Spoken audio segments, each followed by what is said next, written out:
il soit maintenu. Le Coran l'a dit au prophète, lis au nom de Dieu. Lis au nom de Dieu. Iqra bismi rabbik. Lis au nom de Dieu, ce qui nous amène à déclarer avec force que le péché de la laïcité réside plus essentiellement dans sa position de neutralité. C'est pas un péché, ça il faut le dire tout de suite, sinon je risque d'avoir tous les laïcs sur le dos. Le péché de la laïcité réside plus essentiellement dans sa position de neutralité, péché qui d'ailleurs est déjà atténué par l'affiliation de certains laïcs aux différentes confessions. Lis au nom de Dieu, cela signifie qu'il ne peut y avoir de grâce si dès le départ Dieu se voyait dans la lignée des infortunés. Mais ne l'oublions pas, la critique est aisée, une vérité absolue est loin d'être établie dans les systèmes en perspective. Un marabout est méprisable parce qu'il exploite honteusement ses talibés. Un politicien est ignoble parce qu'il profite de la disponibilité de ses électeurs pour se faire un nom. Un colonialiste est exécrable. L'intellectuel est mis à l'index du fait qu'il est conditionné par ceux-là même qui lui refusent son originalité. Le riche n'en est pas moins abominable parce que vivant dans un monde où seule l'usure impose sa loi, le mendiant se sent détesté parce que considéré comme un parasite. On pourrait en dire autant sur le compte de tout le monde.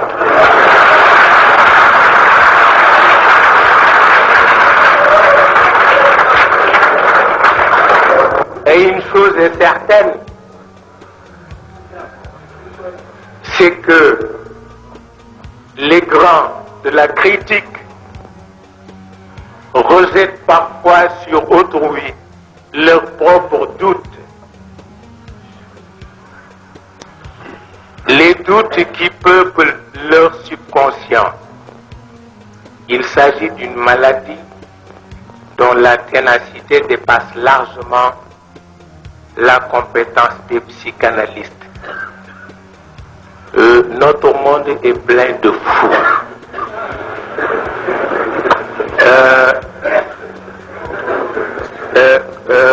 Khrouchtchev l'a dit un jour au président Nasser, c'est le président Nasser lui-même qui m'a raconté cette petite histoire.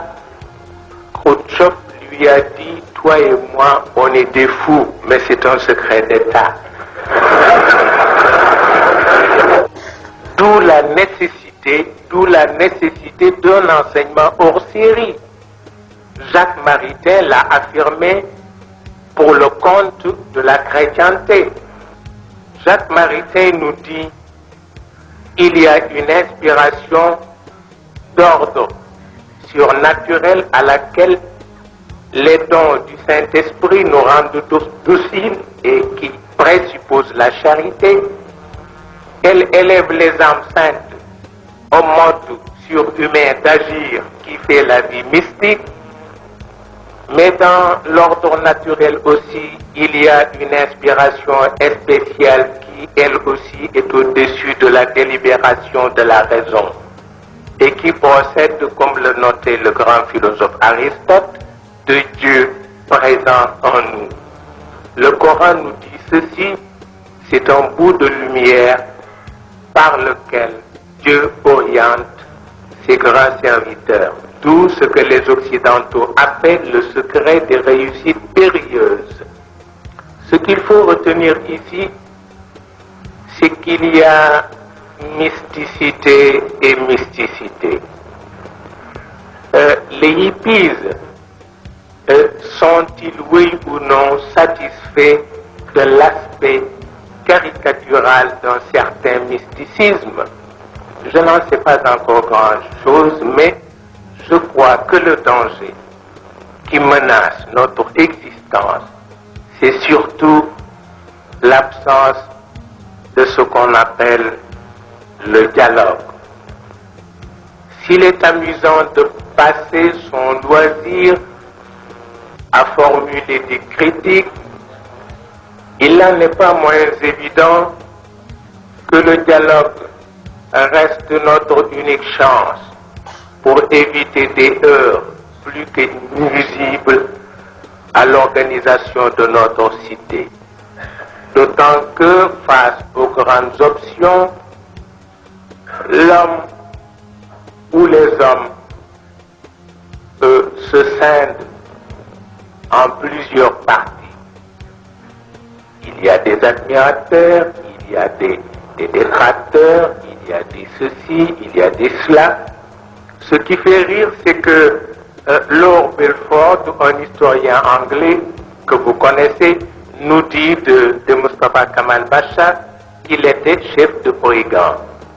Alors que son homologue, Charles Harrington, affirme qu'il n'a jamais rencontré un homme qui ait une vue aussi claire de ses objectifs et qui soit aussi décidé à les réaliser.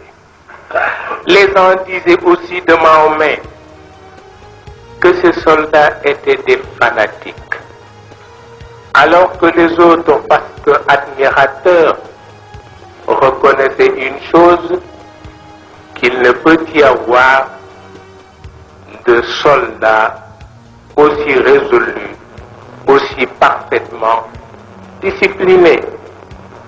C'est une question d'appréciation. Un détracteur est toujours prêt à dire des balivernes et à verser des invectives. Mahomet, que l'on connaît avec son Coran et ses 600 millions d'adeptes, est loin d'être un simple fanatique. Le poète l'a dit, sa vie, son recueillement, ses blasphèmes héroïques contre les superstitions de son pays, son audace à affronter les fureurs des idolâtres, sa constance à les supporter 15 ans à la Mecque, son acceptation du rôle de scandale public et presque de victime parmi ses compatriotes, son éloignement, enfin, sa prédication incessante, ses guerres inégales, sa confiance dans les succès, sa sécurité surhumaine dans les revers, sa longanimité dans la victoire, son ambition toute d'idées, nullement d'empire, sa prière sans fin, sa conversation mystique avec Dieu, sa mort et son triomphe après le tombeau attestent plus qu'une imposture, une conviction.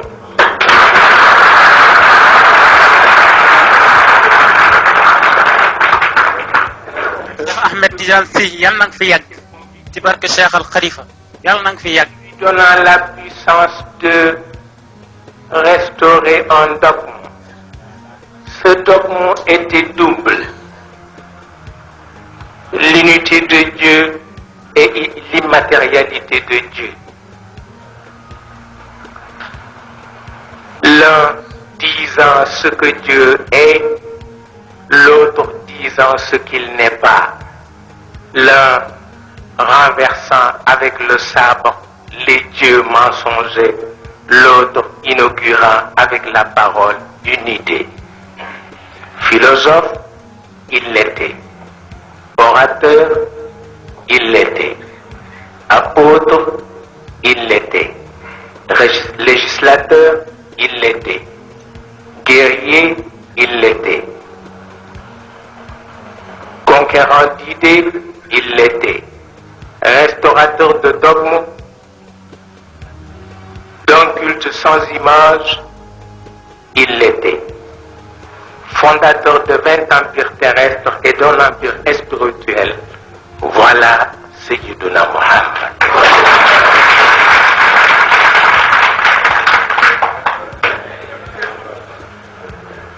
Mais tout cela n'indique pas encore un refus catégorique opposé aux exigences des uns ou des autres. C'est plutôt une manière qui nous est propre de situer les problèmes de l'heure. S'il est demandé aux adultes de se comporter en modèle, il n'en est pas moins flatteur pour les enfants de mériter la relève. Ce que le pays attend des uns et des autres, c'est d'adopter une attitude responsable. Attitude qui n'en reste pas moins un sens élevé de la mesure, afin que la base de notre objectivité ne craque sous le poids de nos maladresses. Le président Senghor, qui est un maître à penser, tremble toujours. L'expression est du 4e calife de l'islam, Sayyiduna Ali. Il disait souvent « je tremble ». Pourquoi? Parce qu'il a pris conscience de la destinée du monde. Mais le président Senghor, lui aussi, tremble parfois.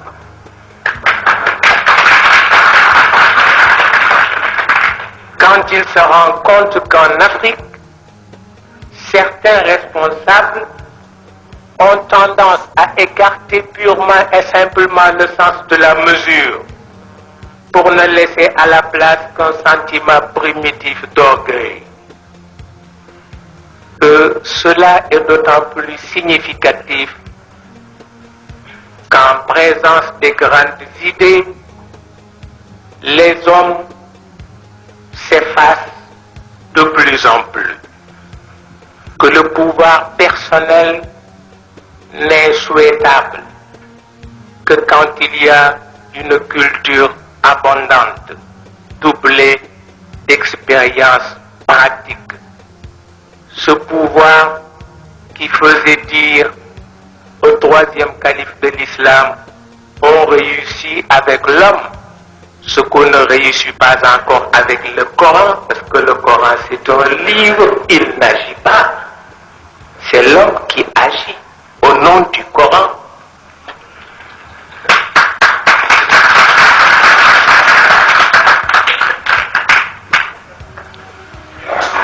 Ce à quoi on assiste aujourd'hui chez les pays suffisamment développés, c'est l'inverse. Ils préfèrent référer aux grandes idées afin que la chute d'un homme ne leur soit fatale.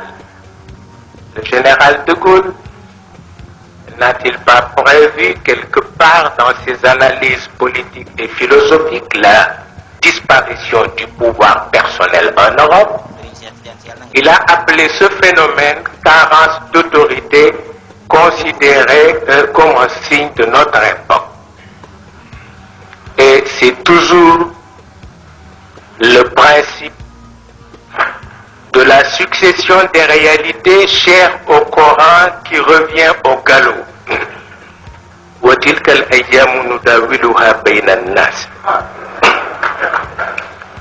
Et il serait imprudent d'essayer de se substituer à Dieu pour faire de cette succession une propriété privée. Mahomet nous dit que l'héritage culturel de l'humanité n'est transmissible que dans la mesure où les hommes du présent ne cherchent pas à imposer leur point de vue ceux de l'avenir. Il se peut, dit-il, que le transmetteur soit moins doué que le récepteur. رب حامل فقه غير فقيه ورب حامل فقه إلى من هو أفقه منه.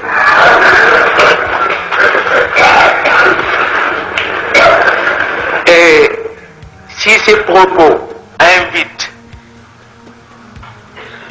à une pratique plus assidue de l'humilité, cela n'entamerait en rien notre admiration pour tous ceux qui, Européens, Africains, participent avec efficacité à l'édification de ce que notre ami, le président Senghor, appelle la civilisation de l'univers.